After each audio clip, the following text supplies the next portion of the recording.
thanks for downloading this episode from Teachers Talk Radio. You can find the full schedule and listen back to all our shows at ttradio.org.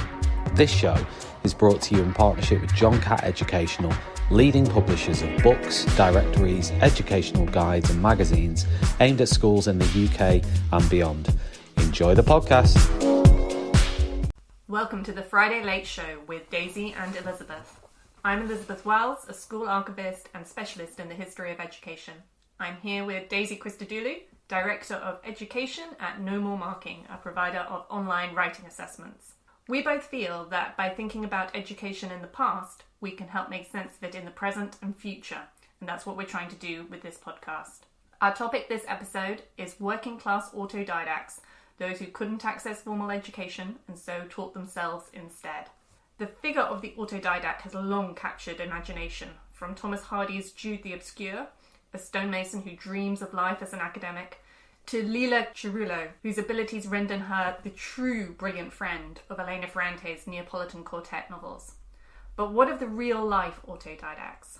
So Daisy, what exactly do we mean when we talk about autodidacts? So the word autodidact literally means self-taught, so someone who teaches themselves. And I suppose if you want to be really pedantic, you can say to what extent does anyone actually teach themselves? To a certain extent, everyone is dependent on some kind of institution or on someone else to some way. But I think when we talk about it in this British context, we're talking about it sort of probably the roots are in the 18th century, maybe late 18th century, the 19th century, and that era before the 1870 Education Act. So the 1870 Education Act does bring in compulsory education in England and Wales. It's quite a bit later than in Germany or Prussia, so everyone always compares England unfavourably with Germany on this count, because Germany bring it in more, sort of the 18th century. The true autodidact is probably the kind of those working class people who want to get themselves an education, don't necessarily have access to the very formal institutions that are providing an education, and so take a huge responsibility themselves to educate themselves. And as a result of that, you do then actually get some institutions popping up, some working class institutions. So you get these really interesting mutual improvement societies where working class people will meet themselves, maybe in like a room over a pub. They'll pay a small subscription fee and they'll just talk about topics that interest them. People might present papers. And then you'll have some slightly more formal ones that are funded, perhaps more funded by the middle class or by the state or by religious organisations. But I think the essential idea behind the autodidact is someone, as I say, who's really taking this responsibility for their own learning, not having enormous amounts of help necessarily from the outside world, but are almost driven by this ethic of kind of self-improvement and self-betterment and really wanting to know more and to have this intellectual curiosity. So that's the kind of the era we're going to look at today. That's the sort of milieu that these people are working in, and it's a really fascinating one, and I think also quite inspiring. Now, you started off mentioning Jude the Obscure. I don't want to give away any secrets here, but things don't end well for Jude in Jude the Obscure. But the really nice thing about a lot of the stories here is they're really quite inspirational stories that do end quite well, both for the individuals and, as we'll see, really for wider society. Can you tell us about some of these autodidacts? Yeah, definitely. So first of all, for this first part, the book that's really great on this, and the book that I'm going to draw some of these anecdotes from, is a fantastic book called, it's by Jonathan Rose, and it's called The Intellectual Lives of the British Working Classes. And he really just does this huge survey of, the intellectual lives of the British working classes in this period. It's often quite a hard thing to research. A lot of the people who live there, they don't necessarily leave a lot of records behind. These are often still quite poor people. Not necessarily of interest to researchers at the time, but he does this great kind of digging through the archives, reads lots of autobiographies to try and work out what are people reading, what are people thinking, what are ordinary people kind of interested in learning about. And he pulls together some really fantastic and quite moving stories about people. And one of the things I want to say, I think when we think about, this is probably the early Victorian period we're looking at here. When we look at this period, often I think we think of the Victorians, when we think about self-improvement in the Victorian era, we often think of it as being something that's either quite a sort of maybe slightly puritanical, moralistic self-improvement, or we think of it perhaps as being class-related. So when people say they want to better themselves, and that's thought of in a class-based sense, or we think of it maybe in terms of money. that people want to improve, want to improve their financial position. And I think we all nowadays maybe look on those three things: that in class, improving your class status, improving your financial status, improving morally. We may nowadays look at them. We look down on those things a little bit and look back at the Victorians as being, as I say, a little bit puritanical and hypocritical. But I think what is fascinating about the Jonathan Rose book is he is looking at self-improvement in terms of genuine intellectual self-improvement, of people who are intellectually curious and kind of just want to learn more and just want to know more. And there isn't, in a lot of cases, this huge financial motivation. It isn't a motivation that, like, well, this is going to help me get on in my career. And there are all these fascinating anecdotes about kind of Welsh miners who are basically saying, I've got to spend 6, 8, 10 hours a day in kind of horrible darkness and cramped positions.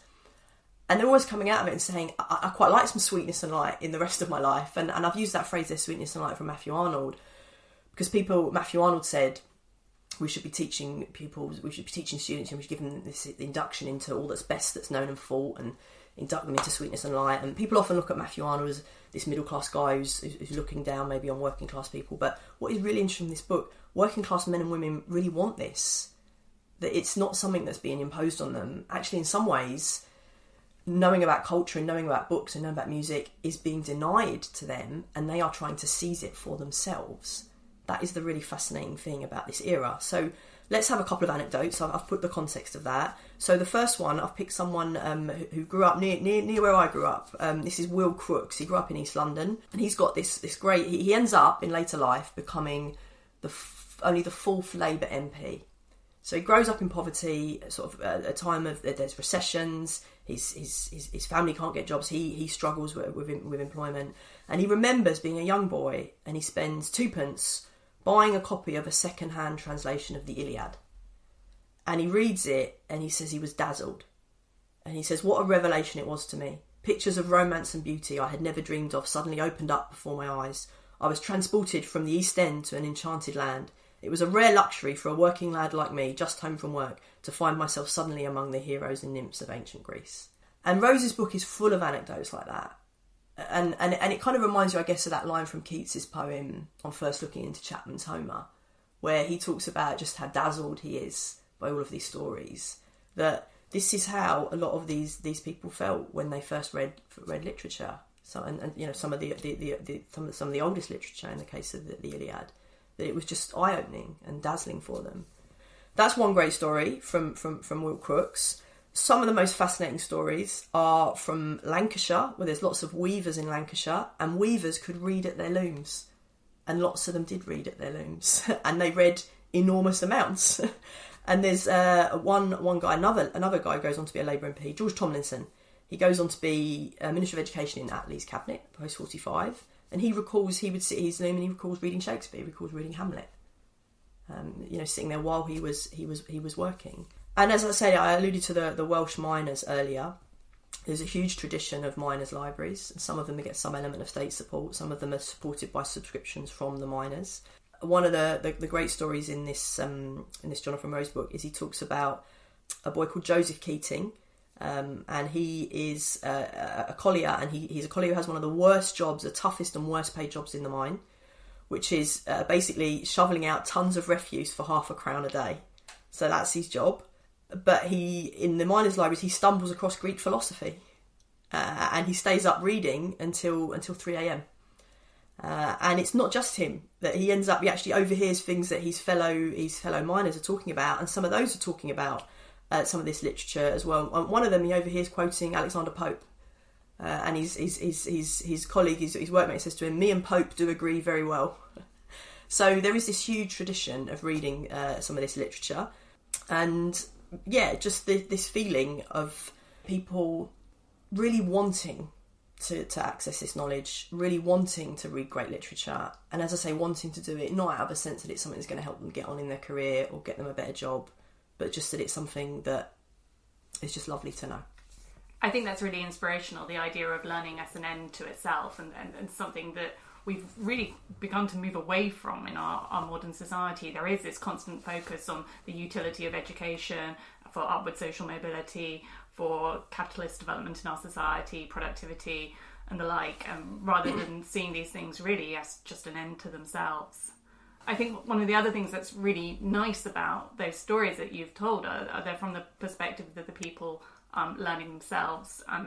A lot of the stories that I'd come across about autodidacts from a little bit earlier, sort of in the 18th century, are very much focused on these benevolent aristocrats who encounter brilliant individuals and are wonderful benefactors to them and help them access formal education. I came across recently the story of the 18th century Scottish mathematician Edmund Stone, who was the son of the gardener to the Duke of Argyll.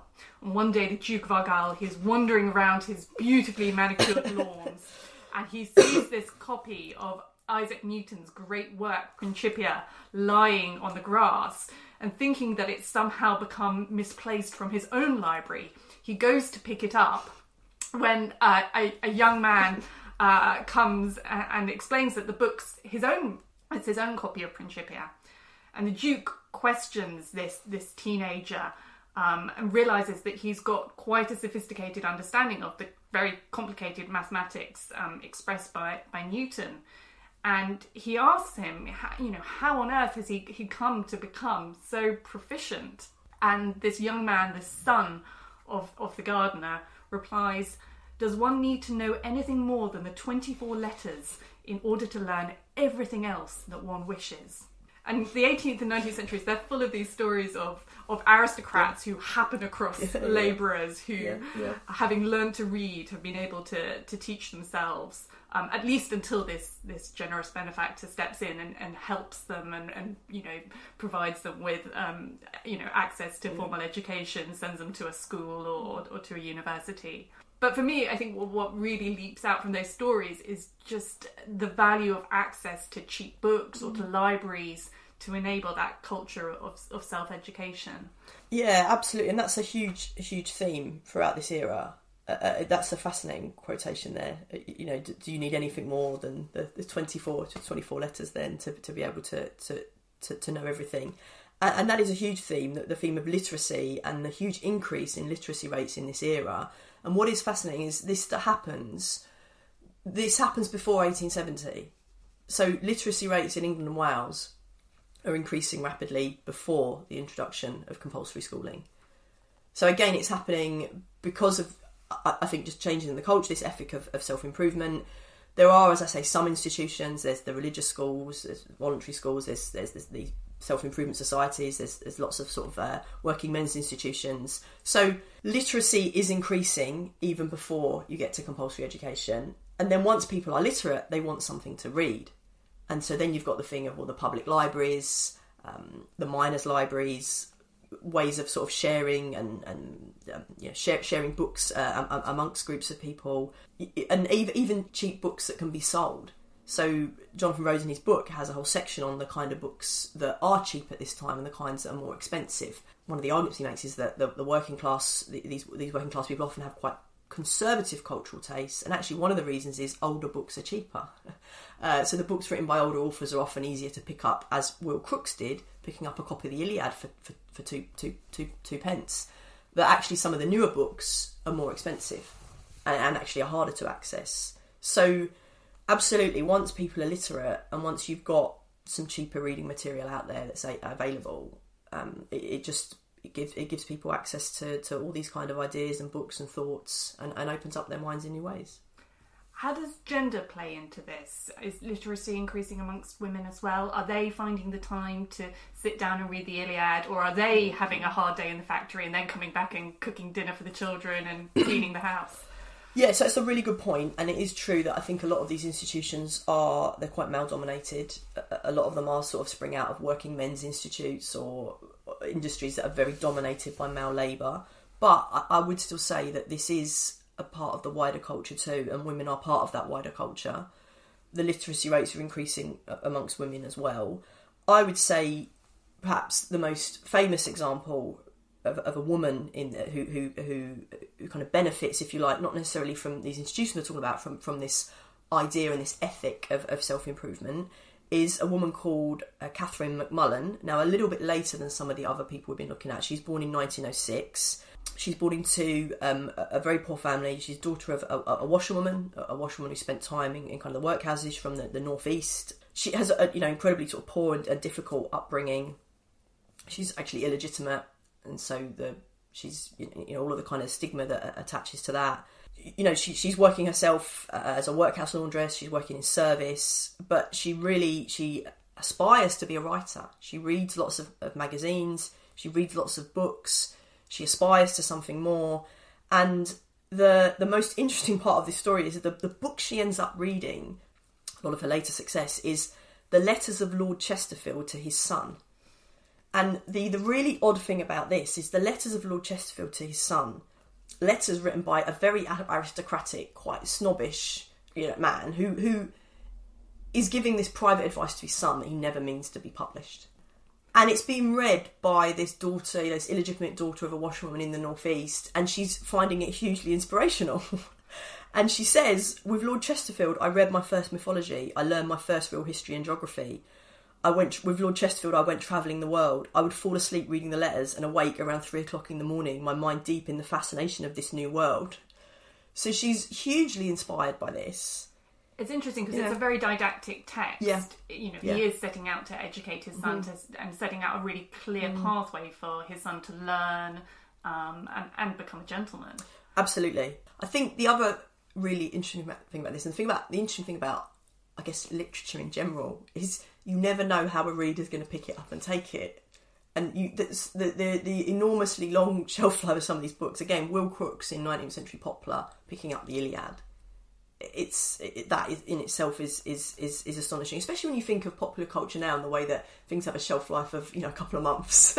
And again, the idea that these letters that were never meant to be published have turned into something that's inspiring people in a completely different context, completely different culture. It is remarkable. And then, just to finish this inspires Catherine McMullen into a whole course of reading, if you like, of the sort of greats of Western civilization. And where's the punchline coming here? Who is Catherine McMullen? What does she turn into? Well, the name that she's better known by now is Catherine Cookson. So she writes these incredibly famous, I guess, romantic novels that, I guess, Lizzie, if you're our age, they were televised and they were always kind of seemed to be on weeknights on ITV in the mid-90s. And I'll be honest, I am not a huge kind of massive Catherine Cookson fan. When they were on when I was a kid, I used to sort of get quite bored. I don't really ever watch one from start to finish, but they're wildly successful books. For years, they were the most popular books in county libraries, weren't they? They were the most borrowed. Absolutely. And I remember that too. I'd go to my local library and wanted to, get out the Agatha Christie's, and there were so many Cooksons on the same shelf, the Christie's and Cooksons, they were the ones. So, incredibly popular author. I think her popularity has waned a bit in the last sort of 20 years. Who knows how much it will endure. But an unbelievable story. And again, she's a little bit younger than some of the people we're talking about here, than that real heyday of the working class autodidactism. But she very much, I would say, comes out of that culture.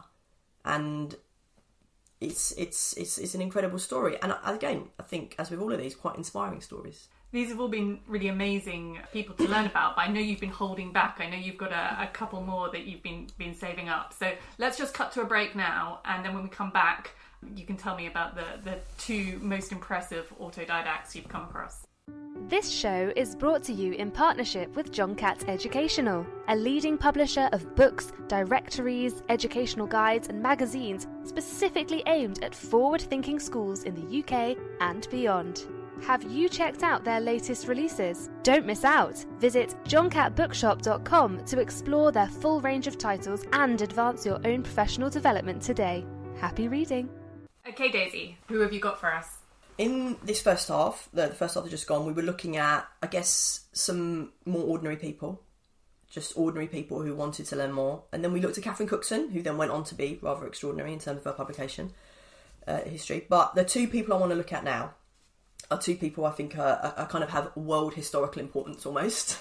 So they come out of this culture of mutual self-improvement, working class autodidactism, and they make discoveries which we are quite literally all completely dependent on today.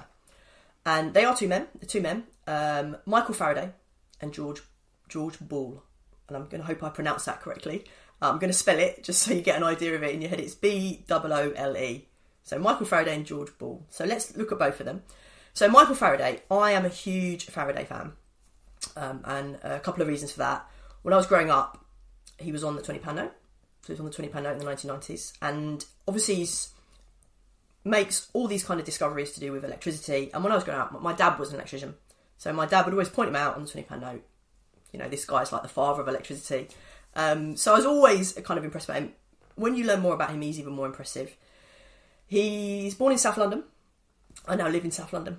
And so Faraday, I think he's a great South Londoner. But actually, to be fair, he doesn't live in South London very long. He's born in what's now kind of Kennington, St Mary's Newington, that parish. He does move when he's about 4 or 5.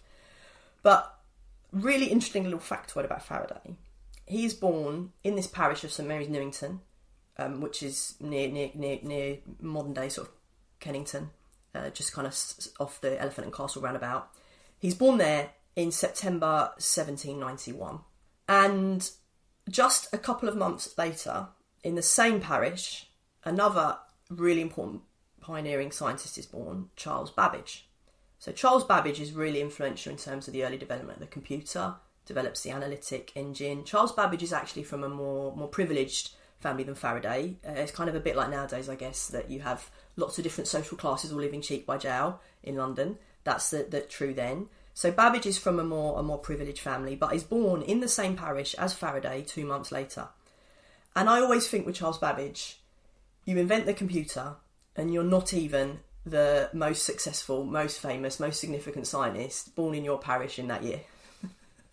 Right? Because Faraday is even more important and even more kind of fundamental than inventing the computer, because he kind of just does all this stuff with electricity.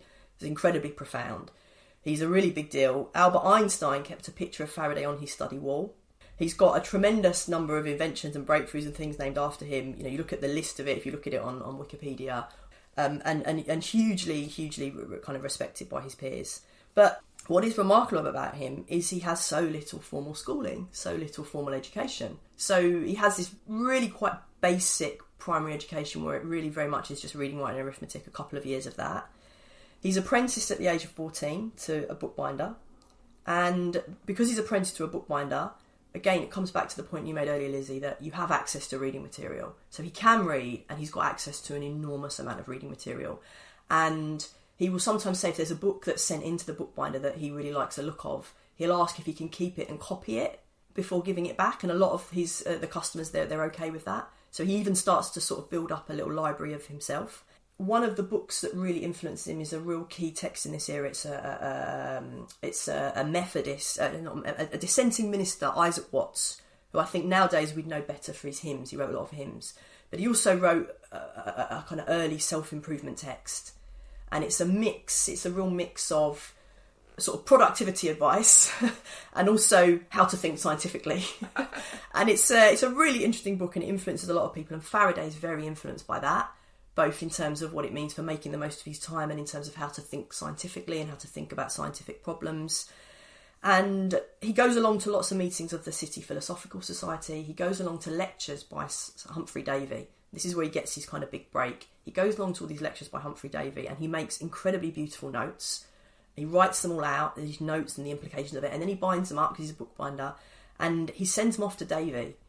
And Davy sees him and is like, right, do you want to be my assistant? And that's where it kind of takes off for him. And he then is at the Royal Institution. He becomes very famous for giving the Great Royal Institution lectures. That's what's on actually the old £20 note, a picture of him lecturing about a candle and what that means. And it becomes one of the most famous scientists of his day, makes all these incredible breakthroughs. But as I say, starts out from these very, very humble beginnings. And I think there's also a point to be made here about what does this mean in terms of, can you make an argument that he was helped by his lack of education? I think that's definitely something that I was going to ask. Yeah. Do you think some of these people really flourish outside of formal education because they've avoided a kind of potential straitjacket to their thinking? I think there's perhaps a romantic notion, I don't know how much it's borne out, that a lot of these autodidacts, they're sort of mavericks, they're inventors, they're outsiders who come in with a different perspective. So I think this is a really key point and a really interesting one to discuss. And I think it's difficult, and I don't want to overclaim, and I don't want to go too far here, but it's certainly something worth thinking about. There is an argument, and again, I'm not a scientist, and you know, I don't want to go into too much detail about, you know, particularly his scientific findings, but there are some facts that are of particular interest. So there are people who say that it is significant that Faraday did not go to Cambridge. So most professional scientists at this time, most scientists at this time would have been to Cambridge, and Faraday didn't go. And there is an argument that it was significant that he didn't go, and it was probably a good thing he didn't go, because he ends up coming up with some things that kind of think outside the box, that perhaps someone who had gone to Cambridge, they would just not have been thinking in that way. The second interesting thing is that he has this, as I say, quite basic primary education, pretty elementary arithmetic. He doesn't have great mathematical skills. It's remarkable. He's a great experimentalist. Davy developed into an experimentalist. There were all these hugely entertaining stories in their early days where they just seem to go around kind of blowing things up. And Davy's constantly getting sort of blinded by glass in his eyes because they're blowing up test tubes, and Faraday has to go around and sort of tidy everything up. So there are all these sort of interesting stories in their early days. Faraday, as I say, a tremendous experimentalist, that's what everybody kind of says about him, but doesn't have kind of brilliant maths, which feels really weird. And it's a later person, it's James Clerk Maxwell, who's sort of younger than him. They do meet, but Maxwell is quite a bit younger, who ends up turning a lot of Faraday's findings into a set of equations that kind of form the basis of sort of modern electrical engineering. That I find remarkable too, that Faraday is able to do all this without these advanced mathematical skills, and has the enormous respect and admiration of people like James Clerk Maxwell and Einstein, who are working with the maths that flow from that. You can make the argument with Faraday. Is he an argument for or against universal education? You can make the argument for it, in that, wow, aren't there? Imagine all the neglected Faradays out there. He's lucky he's lucky he lives in London. I mean, if he's not in London, it's quite hard to see him getting that break. And so how many other Faradays are there not in London who don't get that break? And we should have universal education to scoop them up into the educational system. So you can make that argument. But people have made the other argument that perhaps there was a way in which not being in universal education did that allow him to flourish more. As I say, I don't want to overclaim here. I think this is all very interesting. I think the wider point I would make is the way that even in the absence of a universal education system and pathways for people like Faraday to get to places like Cambridge, there were still all of these institutions. And as I say, not just institutions, but the culture, the sense of self-improvement that allowed people like Faraday to exist and to succeed. So that for me is the wider point to take out of it. But the whole Cambridge point is certainly interesting. Who's next? George Boole? Are we going with Boole? I think we're going with that. So Boole is a little bit younger than Faraday, but again, I think solid in this era that we're talking about. He's born in 1815, and he's born in Lincoln, so he kind of, I guess, doesn't have that advantage of Faraday of being close to some of these big London institutions. He's also very interesting in that his father is quite an important figure in his life. His father is clearly quite a talented... His father is a shoemaker. So his father is not from a wealthy background. His father does not kind of have lots of advantages. His father is a shoemaker who essentially really sort of neglects his trade a bit because he loves maths. And he also loves tinkering and inventing. So he loves all of these things, but he neglects his trade. He ends up spending a bit of time in prison for unpaid debts. So George Boole in that sense has quite a difficult upbringing, certainly quite poor. But in another sense, his father teaches him maths. So again, how much, this autodidact thing, how true is it? George Boole does not have a great formal education. Again, it's a bit like Faraday, really, a couple of years of sort of your basic primary and then apprenticeship at 14. Or, I think he ends up at 16, I think, becoming a teacher. But he does have some education in mathematics from his father. He's part of the kind of the Lincoln, I think the Mechanics Institute, the Working Men's Institute there, and he is very highly regarded there from a young age. It's obvious that he is astoundingly brilliant. He teaches himself all kinds of things. I think there's a story about how he, in the local paper, he has a Latin verse published, and he's accused of plagiarism because they don't believe that anyone could write Latin verse like that at his age. All of the other people in these institutes realise he is clearly something special. So I think he's loaned a calculus textbook. He doesn't have a tutor. So this, you come back to the thing of, is it good or bad that he didn't have this formal education? Well, it takes him such a long time to learn calculus. He has the textbook, but he doesn't have a tutor. And this is an interesting point. To go back to your point of, once you can read, you can do everything. It's hard, though. It's hard. I mean, yes, he has a calculus textbook, but to work through that on your own without guidance, it's tremendously difficult. And I think this is why teachers do matter. It is great to have booked, and it is great to be an autodidact, but you have a teacher and they can help you, and they can help you at the points that you struggle with. Do you think there are some things that are just inherently easier for people to teach oneself, or that some people perhaps have a natural gift? A lot of these autodidacts we hear have these very sort of mathematical brains, and at some point I feel like the discourse around autodidacts kind of tips over into talk about genius too, and people who just have this sort of natural gifted ability in a particular field. So I think partly when you read The Lives of Faraday and Ball, you do just kind of think, my God, they are geniuses. This is crazy. There has to be something about just talent and people being born that way, because it is remarkable what they achieve. But the flip side of it, and actually the argument I'm almost trying to make here, is that they are a part, as much as they are autodidacts, they are in a culture that, whilst it doesn't provide necessarily lots of money and lots of formal institutions, they are kind of soaked in a culture that does care about this stuff. And that's what I find so important. And that's where I'd say, I don't want to get into, the past, the present, the past was always better, whatever. But you alluded to it earlier. Is there a sense now in which we view education in much more almost utilitarian and financial terms? Whereas I think Faraday and Ball are growing up in an era where both the working classes perhaps and the middle classes and everyone, they are interested in education because they want to learn more and they want to know more. And so I think you cannot, they are very impressive individuals, but they are also part of a culture. And they are part of, that culture forms them. Absolutely it forms them. That culture, I would argue, is not solely responsible for all their achievements, but that culture does give rise to some of their achievements. And so let's just go on and finish the George Ball story. Like, why am I raving about him? What does he go on to do? So here's the other interesting thing. Faraday is incredibly famous in his lifetime, and everyone in his lifetime is like, wow, this is quite impressive. George Ball, less so. He does achieve some degree of renown. So he ends up, incredibly, as a professor of mathematics at the University of Cork in Ireland. So he moves to Ireland. Does all kinds of interesting research, publishes all kinds of interesting papers. Is well known in his own lifetime as someone who has, made these very interesting breakthroughs, but almost doesn't really become, I guess, really seen as the pioneer he is until much later, because a lot of his work is on symbolic logic. It ends up being named after him, Boolean logic.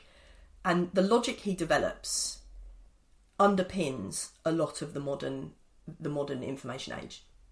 So it's responsible for a lot of the development of early computers, and it's also responsible, I think, for a lot of the theory underpinning things like Google and Google searches and things like that. And in fact, Google have done quite a few Google Doodles and a few things around him, because he is so influential and so important in this area.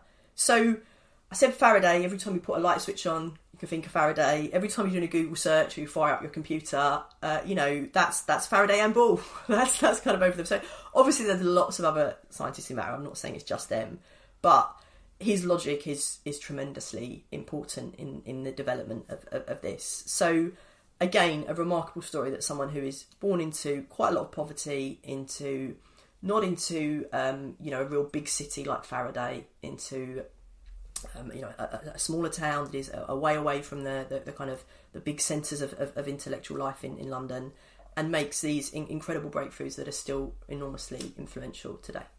There is a slightly unhappy ending with him. So I think the thing about Faraday and Ball, they both, as far as we know, seem to have been good guys. It's hard to say that now. I feel like someone will come along and find out something, Faraday was... Well, the thing about Faraday is he seems to have been a good guy, seems to have lots of nice things he did in life. The one thing with Faraday where I think he's at risk of getting cancelled is he was Margaret Thatcher's favourite scientist. And nobody wants to be Margaret Thatcher's favourite scientist, right? So that's Faraday's kind of afterlife. I think that Ball... So Faraday, I think, as far as we can see, does, tend to get on with people, have friends, seems to be, this nice guy people speak very well of. I think with Ball, generally seems lots of nice things as well. But the slightly unhappy ending with him is he dies. He gets a cold after being soaked in a storm, and his wife, when he comes back from being soaked in the storm, his wife wraps him in wet blankets on the grounds that like cures like. So she misapplies his own logic. Possibly, we could look at it like that. Yeah, and this is something we can maybe have a little look at a bit later of if we're going to say about any downsides of autodidactism or whatever. But it's not a great ending. He dies sort of younger than perhaps he might have otherwise. But another interesting thing, he has, I think, 5 daughters, and I think all 5 daughters go on to do some quite remarkable things. For women in their era. One of them writes a book that is an enormously best-selling book in the 19th century. So a couple of them, I think, go on to be professors themselves, have very, very interesting careers, intellectual careers themselves. So clearly a fascinating man, absolutely fascinating man who achieved sort of so much, and a fascinating life story. And I would say actually there's a lot written about Faraday, because as I say, Faraday was just really famous in his day, and so lots of people written about Faraday. But George Ball, there wasn't always a lot written about him at the time. He wasn't as famous, and it's only now, as I say, Google have maybe got involved. And one of Ball's current kind of successor as Professor of Mathematics at the University of Cork, he's written a really interesting couple of books about him. And he has also a slightly wacky theory that I think maybe has some truth to it, that maybe George Ball was the model for Professor Moriarty in the Sherlock Holmes books. And that's not because he was evil or nasty, but because he was just this total genius who had these quite abstract, brilliant ideas. and that perhaps Conan Doyle uses him as a model. So Ball's modern biographer has this theory, and he pulls together a fair bit of evidence, which I wouldn't say is conclusive, but is certainly intriguing. And he does superimpose a drawing of Moriarty by Sidney Paget on top of a drawing or a photograph of Ball, and I'll tell you what, the resemblance is uncanny. I will give him that. That was great. Let's go to a break now, and when we get back, I think we need to think about what our debt is to autodidactism. This show is brought to you in partnership with John Catt Educational, a leading publisher of books, directories, educational guides and magazines specifically aimed at forward-thinking schools in the UK and beyond. Have you checked out their latest releases? Don't miss out! Visit johncattbookshop.com to explore their full range of titles and advance your own professional development today. Happy reading! At the very start, Lizzie, you mentioned Jude the Obscure. Doesn't end well for Jude. Most of the people I've looked at here, it probably ends a bit better. I mean, it's not great for George Ball that he ends up with this, getting wrapped in blankets and dying as he does, but still, achieves so much and does so much. So actually, I think if our image of autodidacts at the start was with Jude the Obscure, I hope that what we've seen so far is actually perhaps for a lot of these people it ends a bit better. It works out better for them. But I would say if we'd been doing this podcast maybe 5 or 10 years ago, I would have probably finished here and said, isn't this great? This is so empowering, it's so inspiring, these stories of ordinary people through determination and curiosity, making their own lives better, making society's lives better. Isn't this an amazing and inspiring story? And I would have finished it there. And I still think there is a lot of truth to that. But the more I've thought about it, and I think also the more that things maybe have happened in the outside world, is maybe I've also started to think, are there some dark sides of autodidacticism? I think you definitely get that thread coming through with the story of Jude the Obscure, because although it's all very well for us to sit and praise working class people who learn for learning's sake, there is an incredible frustration there for people who do want upward social mobility, and they do want access through self-education to the established world, to the elite, and find themselves denied. There's a really poignant bit in Jude the Obscure when his cousin and lover, Sue Bridehead, says to him, "You are one of the very men that Christminster," and by Christminster it's really a cipher for Oxford, "was intended for when the colleges were founded. A man with passion for learning, but no money or opportunities or friends. But you were elbowed off the pavement by the millionaire's sons."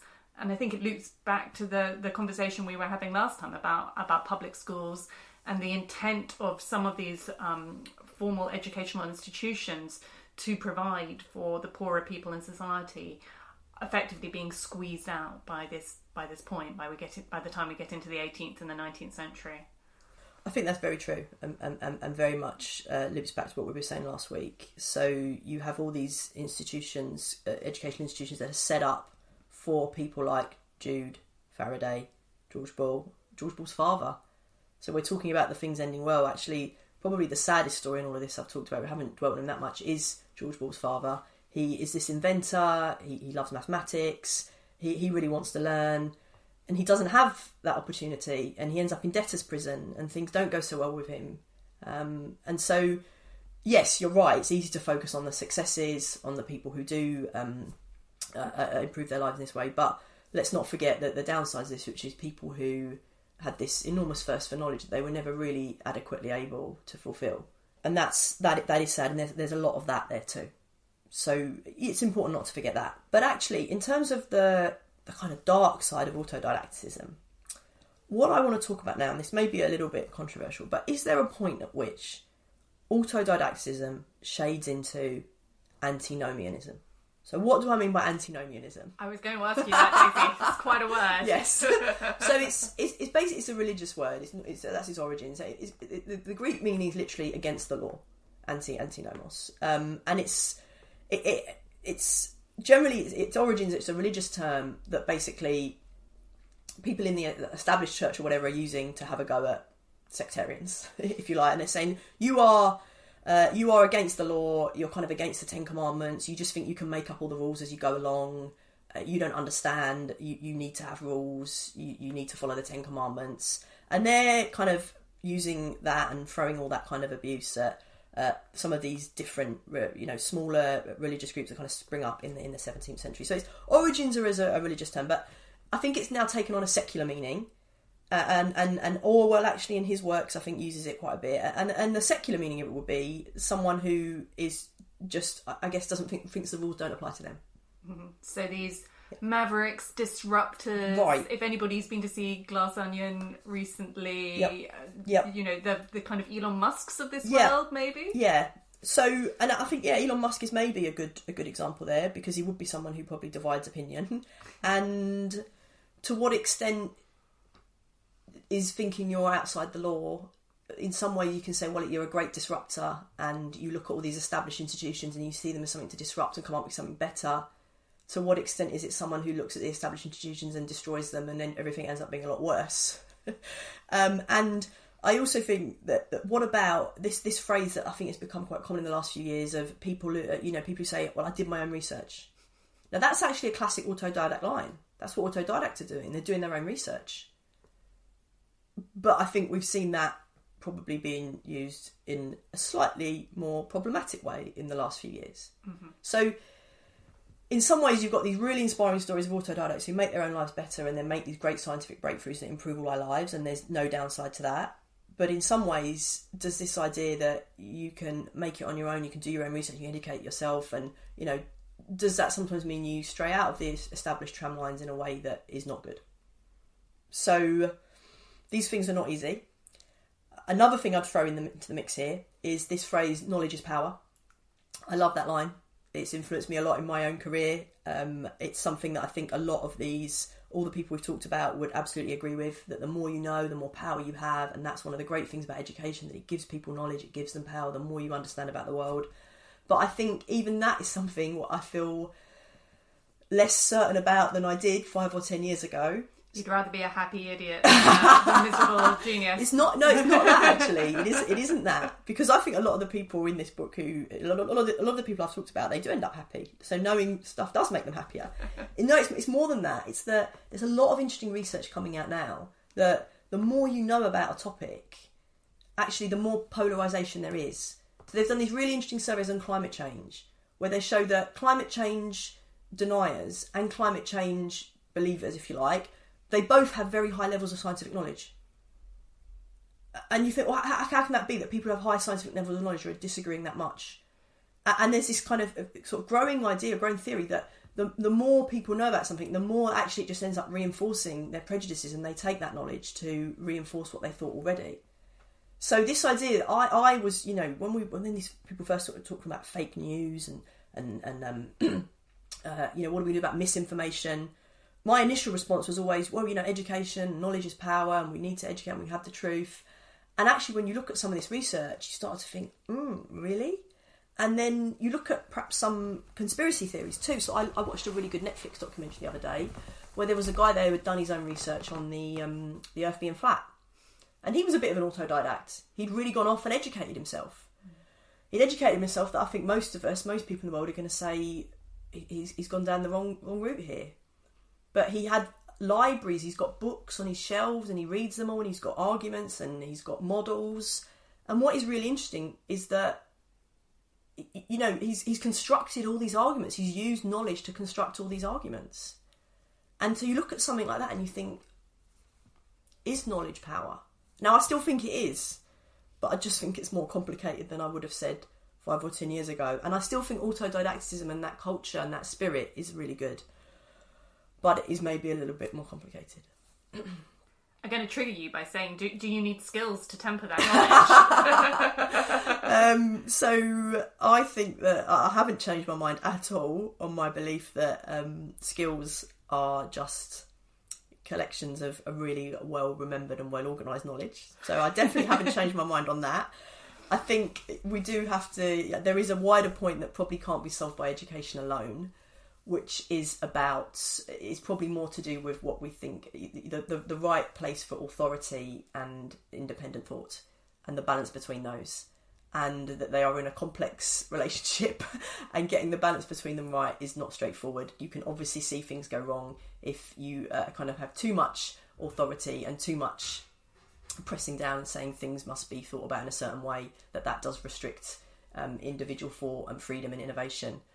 But I think we've also seen in the last few years that it's possible also perhaps to go too far the other way, and that completely untrammeled independent thought doesn't always lead to a Faraday, if only it would. And just on that wider point of why I think some of these things are not just to do with culture, but are not just to do with education, but with the wider culture. And so there's a really interesting theory that from someone from this autodidactic background, a really interesting anarchist thinker. We've been talking about antinomians. This is a man, he's born in Germany, he comes to East London, and he sets up the Workers' Friend Club in East London. His name's Rudolf Rocker. It's a great name. He's a self-described anarchist. So we're talking about antinomians. This guy is almost literally self-described an antinomian. He sets up this Workers' Friend Club on Jubilee Street, which is a street in East London, not far from Whitechapel Station. And I know it because my grandparents lived there for 50 years. So when I read about Rocker, I was really interested to see this. And Rocker is an anarchist, and he criticised Marx. He had this critique of Marx, and his critique of Marx was that Marx thought too much about the economic determinants of society. So Marx's theory is culture is economically determined. So you have the economy, and different cultural forms spring out of that. And Rocker is in this world, you know, the East End when he's around in the 19th century in Jubilee Street is quite a lot of Marxist ideas kicking around there. But he was this anarchist, and he flipped that on its head. He said no. He said it's the other way around. He said the economy is culturally determined. So it's culture that comes first, and different economic forms spring out of that. And he says, you look at industry and factories, they're created by science. It's not the other way around. And this is, I think, a really interesting and quite eye-opening theory that I want to sort of end with. Because it goes back to what I'm saying about Faraday and Ball, and whether they're individual geniuses or whether the culture enables them and what the balance is there. Is that it does seem to be something in the water in 19th century Britain where people are tremendously intellectually curious, and that is not solely being driven by they want to be richer or they want to improve their social class, but they just want to have better status. It does seem to be something that is being driven by a kind of intellectual curiosity about the world. And I think that is something that is present in all cultures and all history and all times, but I think it's present in some eras more than others. And I would argue it's probably present more in England in 1850 than it was in England in 1650 or indeed in 2020. So it's not that I'm saying there's never intellectual curiosity at other times. Obviously there is. It's not that I'm saying the past is always better. sometimes, what I always hate about arguments about was the past better is, well, which bit of the past? Like, the past is not a monolith, there's a lot of it. And so, as I say, I think 1850 England is different from 1650 England, and is different again from 1950 and 2020 and what have you. And it does just feel to me that there is something going on with the culture at this time that is producing people and producing ideas and producing these breakthroughs that is quite impressive. And I think this is also interesting because there's a lot of debates going on today about innovation and what innovation and invention, and you have lots of kind of quite high level political debates about are invention and innovation, how are they best developed? So everyone wants their country or their company or their organisation to be inventive and innovative, and how do we make that happen? And there are these big high level debates about that generally tend to revolve around, well, are inventions best developed by the profit motive, or are they best developed by state subsidy? And these fall into quite routine left-right categories. So you have kind of left-wing economists who will point out quite rightly that a lot of big breakthroughs like the internet, all kinds of things are underpinned by really quite heavy state subsidy, often into the military, things that the private sector is often just incapable of directing that sum of money. And on the flip side of that, you'll have generally right-wing economists who will say, okay, so maybe some of the basic research, there's some funding from the state, but in the end, it's the profit motive that allows people like Google to come along and monetize this and make it something we can all use, and, GPS, something that's on your phone, and someone like Steve Jobs. So they will put the emphasis on the profit motive and capitalism in turning these inventions into something we can all use. And look, that is a really interesting debate, and there's definitely a lot on either side, and you can see that. But for me, I think there's a really good argument to say that there's a third factor, and the third factor is kind of culture. And there's this line in management thinking that culture eats strategy for breakfast. And I think there is something here about, for all of the structures and the institutions and the incentives you have, in the end, are people getting out of bed in the morning wanting to know more? And if you don't have that, you can have all your incentives in the world, but I'm not sure they're going to help with that. And just to go back to that, getting out of bed in the morning wanting to know more, I'd like to finish with a lovely quotation from one of the people I talked about right at the beginning, Joseph Keating. And he is this Welsh miner who is, first of all, given the absolute worst job of shoveling out refuse for very little money. He then gets a slightly better job, still in the coal mine, and he's able to, when he's not working, he's able to read, he's got access to this library, he's also gets a cheap violin and teaches himself music. And here is what he says of this period of his life. He says, reading of all sorts, philosophy, history, politics, poetry and novels, was mixed up with my music and other amusements. I was tremendously alive at this period. Everything interested me.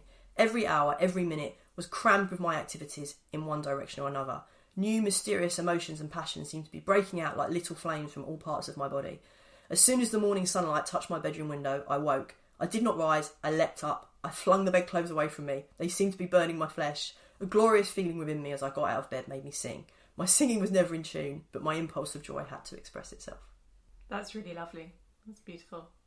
That's right. So I think if you work in education, that's obviously your dream, isn't it? But is it a dream any of us realise? So yeah, these people, we're going to end with, they're very inspiring. So we should maybe meditate on what their inspiration has to offer us.